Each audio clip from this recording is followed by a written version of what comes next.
یہ کہنا امی جان مجھے کچھ پیسے چاہیے، یہ مطالبہ بھی عبادت۔ لیکن اگر ایسا ہو جائے، ماں اگر میرے پاس آئے اور کسی دن ماں کے دل میں تھوڑی تکلیف ہو جائے، تھوڑی ہچکچاہٹ آ جائے، تھوڑی شرمندگی آ جائے کہ میں بیٹا سے پیسہ مانگوں گی، میرا بیٹا کیا سوچے گا، یا ایسا ہو جائے کہ میں کہیں باہر رہوں اور ماں کو اس وقت پیسے کی ضرورت ہو،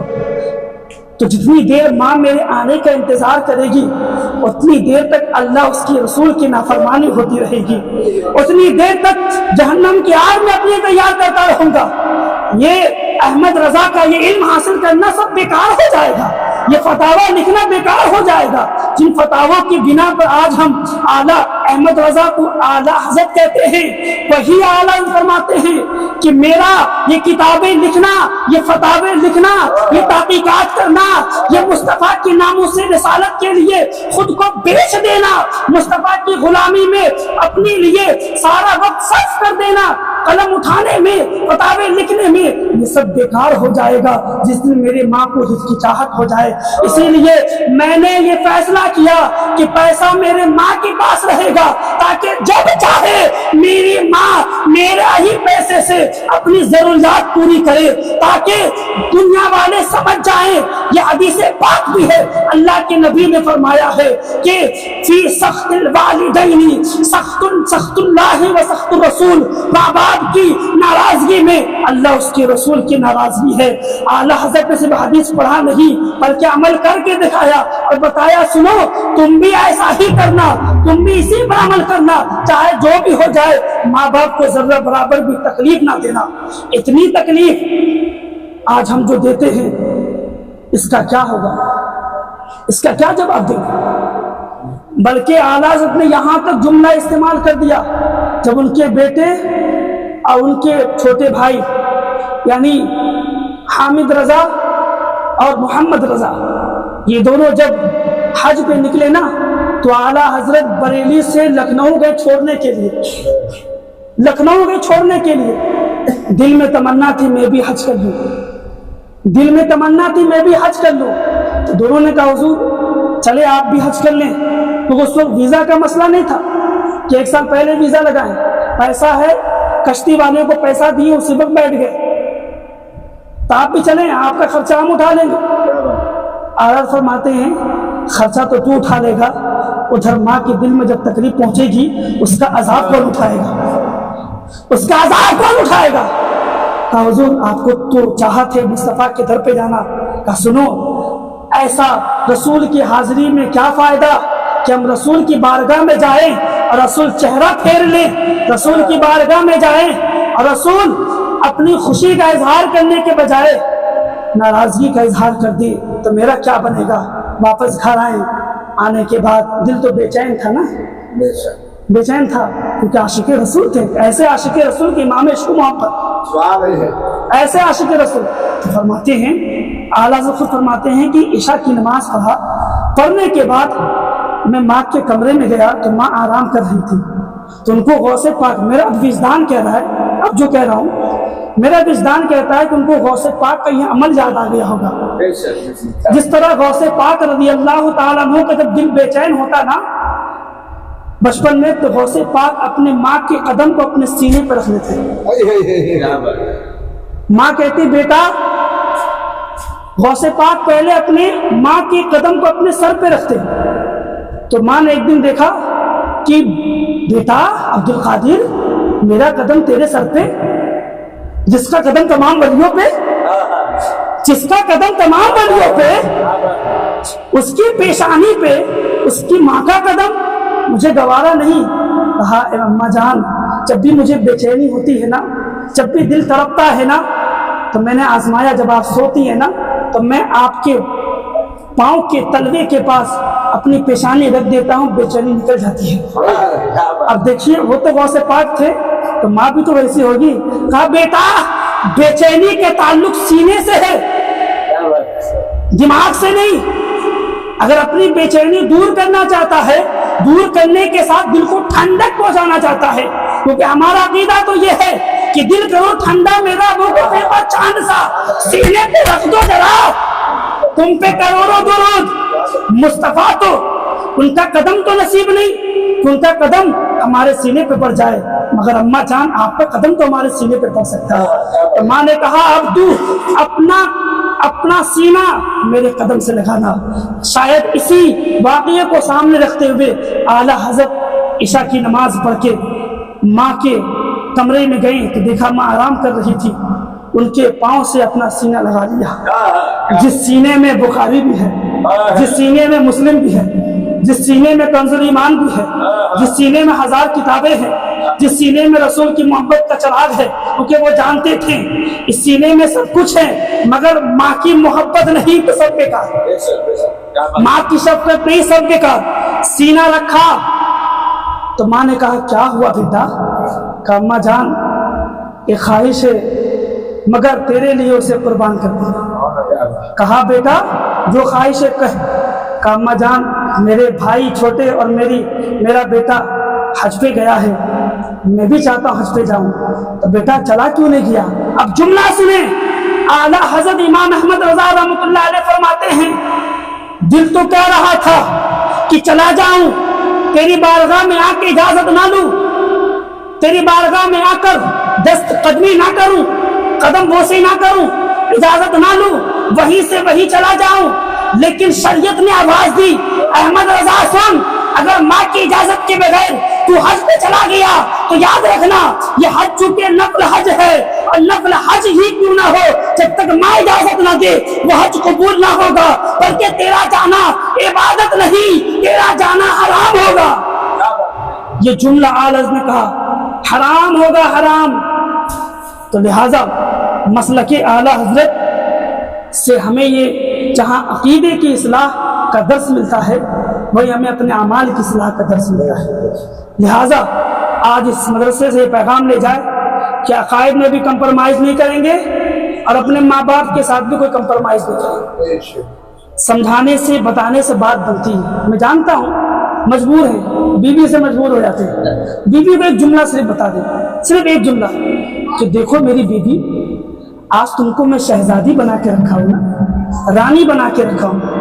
تو جو بولتی ہے میں کر دیتا ہوں، گھومنا ہو مہینہ 20 جانا لے کے چلا جاتا ہوں، ہے نا، کپڑے کی دکان میں جانا کپڑا خریداتا ہوں، جو کھانا لا کے دیتا ہوں۔ تجھے پتا ہے یہ صلاحیت کس نے دی ہے، یہ کوالٹی کس نے دی ہے؟ آج اگر تجھ کو میں نے رانی اور شہزادی بنا کے رکھا ہے یہ کمال میرا نہیں، یہ کمال تیری ساس اور سسر کا ہے۔ جتنی قدر تو میری کرتی ہے، عقل تو یہی کہتا ہے کہ جتنی قدر تو میری کرتی ہے اس سے زیادہ قدر میرے ماں باپ کی کر، ساس سسر کی کر۔ یہ جملہ اس کے ذہن میں ڈالے، انشاءاللہ اسے اللہ ضرور توفیق عطا کرے گا۔ لہٰذا انہی جملوں کے ساتھ میں اپنی گفتگو ختم کرتا ہوں کہ اللہ تبارک و تعالی ہم سب کو مسلک اعلیٰ حضرت پر قائم فرمائے، عقیدے کے اعتبار سے بھی، عمل کے اعتبار سے بھی۔ وما علینا الا البلاغ۔ السلام علیکم ورحمۃ اللہ وبرکاتہ۔